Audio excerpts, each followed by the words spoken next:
Hello, Kenyans. Good evening, and thank you for giving me this opportunity.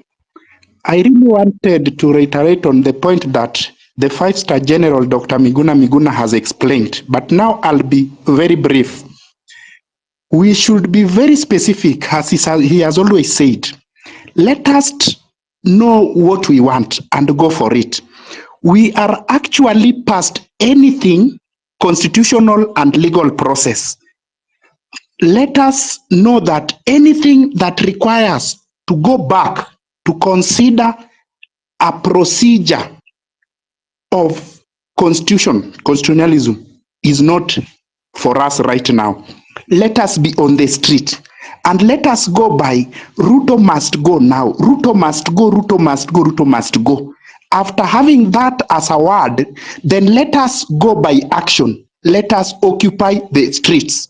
By this time, we should not necessarily be reminding us many things, the negatives and any other thing. We should now be talking about which strategies are we employing on the streets. If we say we remove the picture of Ruto on our businesses, let that be the strategy. If we say we occupy the specific office, let that be the strategy. Let us go by action, because this action is what will make him come out. Going by saying that we must recall MPs first before Ruto has gone, that one will just continue taking us into circles. Let us focus on Ruto. As the five-star general said, let us avoid Weston. Let us avoid his businesses. Let us be specific, and we are going to achieve it.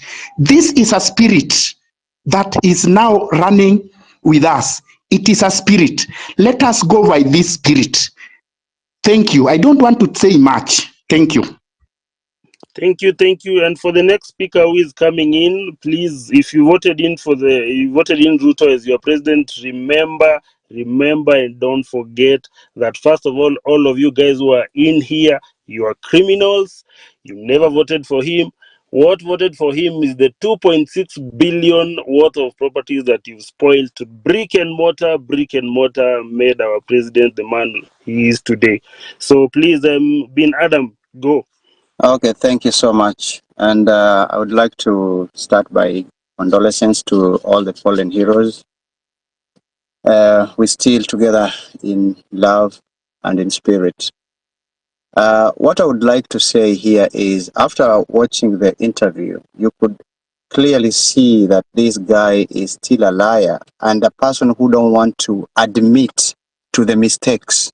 He doesn't have the empathy. He doesn't feel how it feels to lose someone you know, someone close to you. So when I watched him and he pretends to be following up online, and the only defense he could say, the BBC reported there was no massacre. So it tells you that this guy comes online, but he looks for those loopholes like yesterday. So what I would like to say is, the cause is already on and we can't back, because for us to start regrouping again, if we stop this, it will be very difficult. But one issue I have personally is this.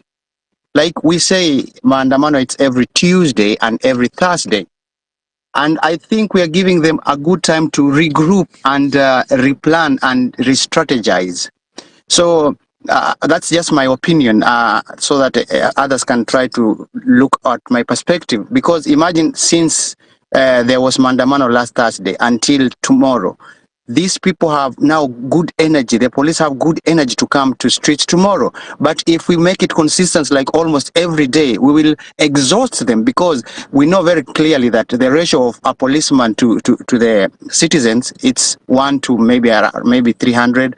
So if we make it every day, we will be able to exhaust these policemen. They can't manage us. And then if we come, like we're saying, make it 10 million strong, we will exhaust all these departments of police and the military. So that's just my opinion. I wish that most people would come out, and I wish we can increase the days, not to give them time to re-strategize and plan.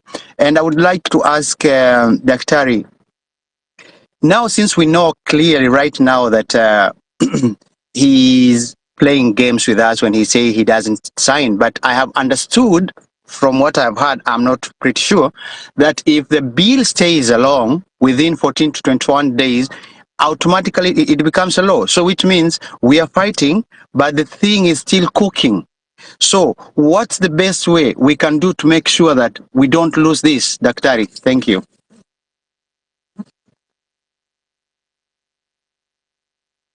Daktari, the mic is yours. Yeah, thank you very much. So the short answer is yes, within 14 days, the bill is automatically law. So basically, Ruto has done nothing. There is no withdrawal of the bill. It will automatically become law, even if he doesn't sign it. That is why I was saying people who are saying Ruto has conceded are completely wrong. He waited until this time because he knows that if he doesn't sign it within 14 days, it will be law. And he's already signed the appropriation bill 2024, which means that he is spending just as much as he was before. He said that he was going to deal, like yesterday, he was asked about the offices, the illegal offices of the first ladies and the second and third ladies, and he said he was going to not fund them.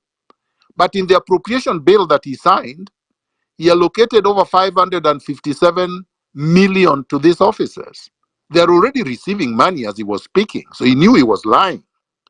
Don't believe anything Ruto says. Don't believe anything his office says. Don't believe anything any of his cronies say.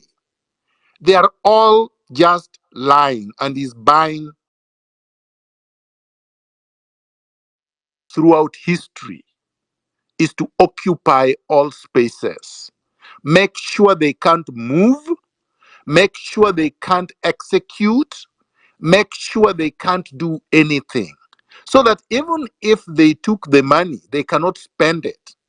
Right now, if they cannot leave State House, they can't go to the 7-star hotels, they can't fly out of the country, they can't go to their mistresses, they can't enjoy the money.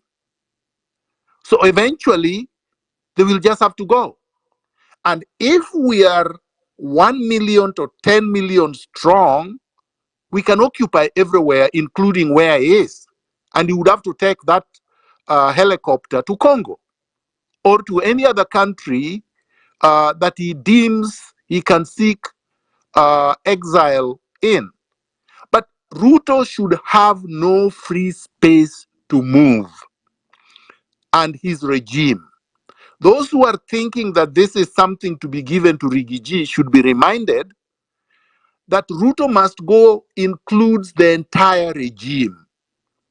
Those who are saying the military will take power do not understand the mentality or orientation of the military. The military does not fire at citizens. They join citizens when citizens occupy all public spaces. That is recorded in history. They are not like the zombies that are called police, who shoot because many of them do not even know how to write their names.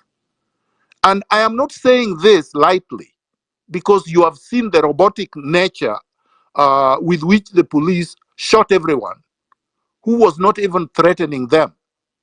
So let's focus on Ruto and his regime. The gentleman called Mboya said, let's not be legal or constitutional. I have emphasized clause 1 of the Constitution is part of the Constitution.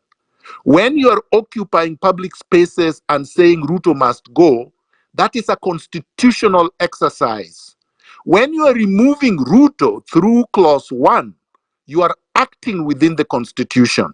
There is nothing outside the Constitution. You don't need anything else. Anybody who is referring to a secondary legislation or some kind of act of parliament does not understand how law and constitution works. The Constitution is the supreme law. Any law that contradicts it is null and void. So any law that purports to claw back on our sovereignty is deemed null and void. Thank you. Thank you, Daktari. Thank you, Daktari, for those sentiments. Can I think now we are clear. Everyone has understood the mission. We only have one assignment tomorrow is to occupy, occupy, occupy. Carry your bottle of Kins, water, carry your flowers for commemoration of the heroes that we've lost. Be in public spaces, occupy, occupy. Let's all be on the streets. We'll march on peacefully and until Ruto must go is achieved. So the next speaker, please. can I just ask a quick I think follow-up question, Kinsman? Kumbukeni, you are. I have Just a seen quick. you. I I've think seen you, but I think you there is have a a lady who, network problem. Yeah? my friend, there is a lady who wants to ask a follow-up question. Maybe if you don't mind, you could allow her to ask. Yes, What's her please. name, please, Doctor? It's Nduku Kumbukeni.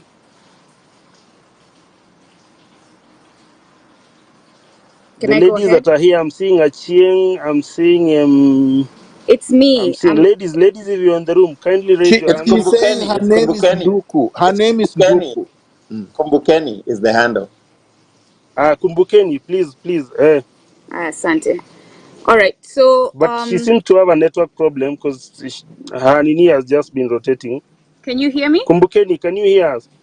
I can hear Kingsman, her we very hear her. well. I can hear her. Okay, proceed. All right. Okay. Thank you.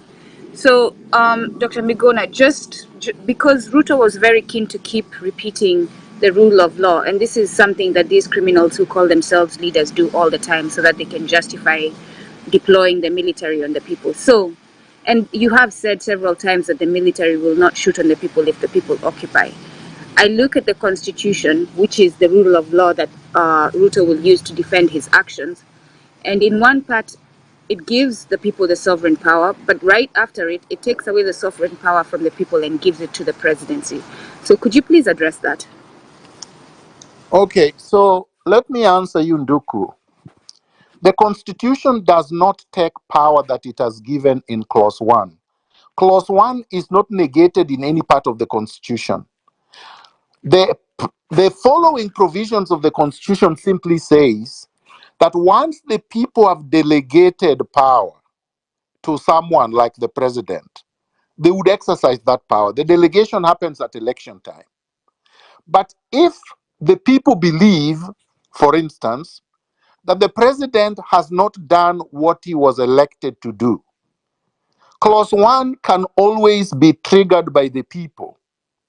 And they do not have to go to their delegate, the person they have delegated power to, for permission to get back their power. That's like saying if you have an employee and you have given the employee the terms and conditions of employment, there is a letter of employment. They are not supposed to be insubordinative to you. They are not supposed to steal from you. They are supposed to be answerable to you when they have done something and you want to call them to account. If they disobey your orders, you can fire them. And you don't need permission from them to fire them. So, what I'm saying, the Constitution is our employment letter. We gave the president or Ruto a job to do. And for 2 years, he has done no job for us. He has been mangering all over the world, going to Washington. In fact, Ruto has been traveling every single week. He has spent billions of our money. He is our employee. We are the employer. He has spent billions without permission from us. He purported to have hired a jet to Washington without our authority. There is no constitutional power he had to unilaterally take our money and hire a jet. We have Kenya Airways. That is the mode of transportation for anybody who is working for us, because Kenya Airways partly belong to us. So what I'm saying is that Ruto has abrogated every constitutional provision and every term of employment, and he stands dismissed.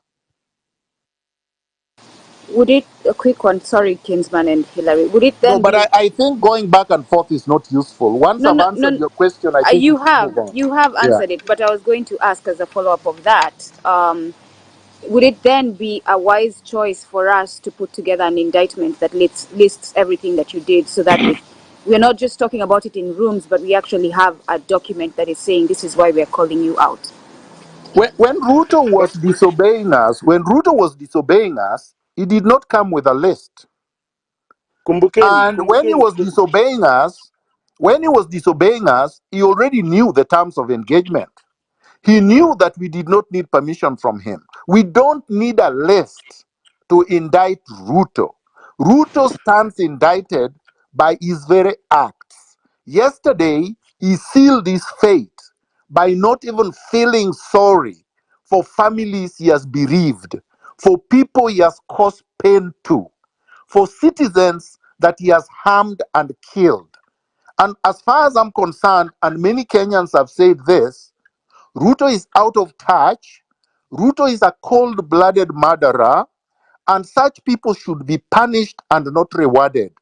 Any day Ruto spends in State House is a day too much. Thank you so much, Daktari. Man, people are keeping dropping. I don't know what is the problem. Check your network. It is now 8:30 here, but check your network and everything. Kingsman, can you hear me? Because I realize that you can't hear other people. Yes, I can hear you clearly. I think there was a network problem, but I'm back. Yeah, all the calls are dropping. I don't know why, but guys, let us check your network well. We're trying to keep it so that it can work. I think the NIS and